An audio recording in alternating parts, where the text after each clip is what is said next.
Alright guys, the Wheel Under here again today, and guys, I've just got back from what is a fantastic win over Millwall. First of all, Millwall, are a very good side. They didn't have like a ton of chances to score in that, but they knew their game plan, they did it very well, and they were very hard to beat.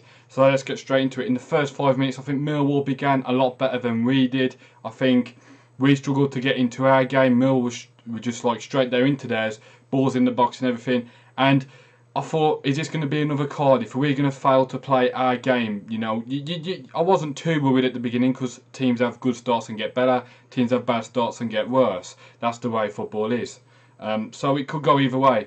But we started to get a few chances. Then Doherty settled Bonatini. We started to get a few chances. Playing our football again, I thought this is better. And when we play our football to the best. Some beautiful football there was. Sometimes you think maybe just put a ball in, but Nuno wants them to keep passing it, and that's what they did. And eventually, guys, we countered them, and I thought Toyota, just pass it, you know, good dummy run.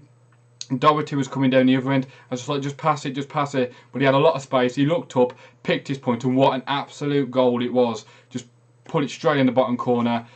The goalkeeper, Jordan Archer, couldn't do anything about it. It was just straight there in the corner. What a goal, 1-0 up, and that's the 12th minute. And I thought, I was just nagging him to pass it. I'm really glad I didn't. You know, Nuno has got a team in there full of quality. But that was after the first 12 minutes.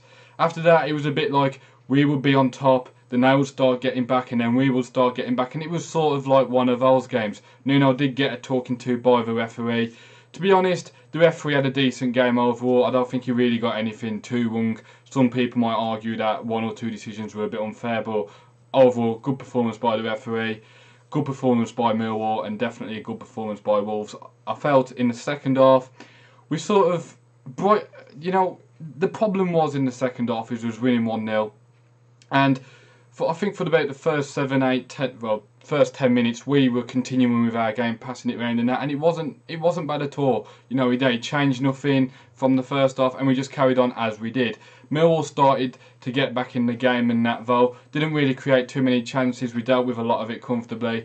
And then I think just as Millwall had their best spell in the game, one of their players got sent off. The first one was a yellow card, a bit late on Vinagre, and then the second one he pulled Doherty back in that when he'd gone past him. A yellow card again, in my opinion. Okay, refs don't always give them yellow cards, but you know, you can't argue if they give it a yellow card. Sometimes you don't argue if they don't. It was one of those. Doherty's got round him and he's deliberately pulled him back. Yellow card, sent off. I don't think there's too many complaints in that.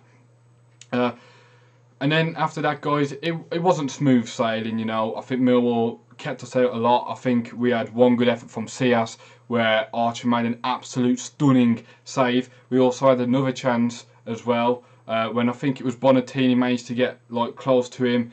I think he either saved he chipped it up over him, headed off the line or something, straight to one of the Wolves players, and it was blocked. And Millwall were throwing everything defensively to make sure that they still had a foothold in the game.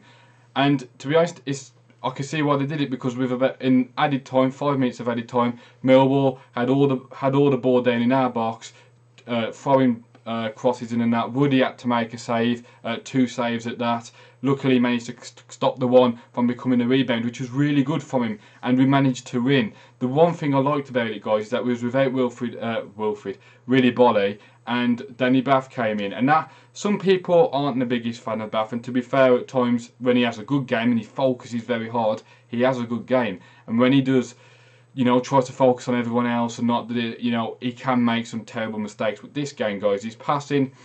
I think he only played like 1 or 2 balls down the pitch. I'd say they both met the targets, but the only problem was Bonatini was up by himself and stuff like that.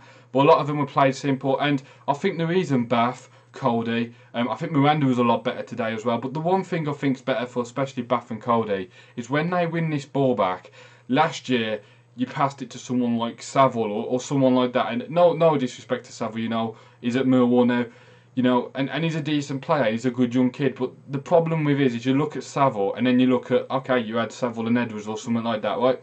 You look at this midfield now, Bath and Cody have confidence in passing the ball to Cias and Neves or Price or Endo or whatever, and knowing that they can take it forward and pass it to someone else there.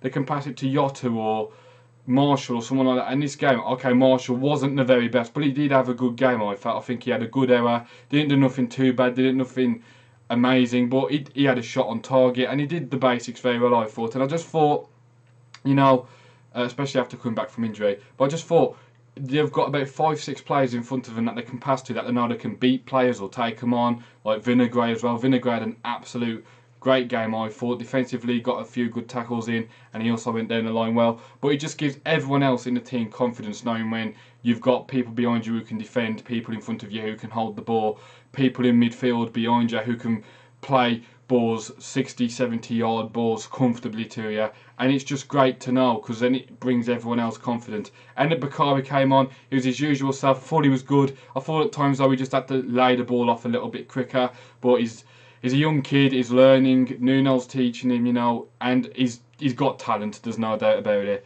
For Wonder of the Week this time, guys, it's very, very hard. I think a lot of players out there, definitely none of them did less than average. You know, they all had a good game, I thought. But I'm going to give it to Diogo Jota. I thought, especially in the first half, he was beating players and he was making stuff happen. He was one of a couple of Wolves players to do that, but I'm going to give it him today as well for a wonderful finish. But Wonder of the Week could have gone to many players. Anyway, guys, that's it from me today. If you're new and you like this, why not like and subscribe? And I'll speak to you all next time.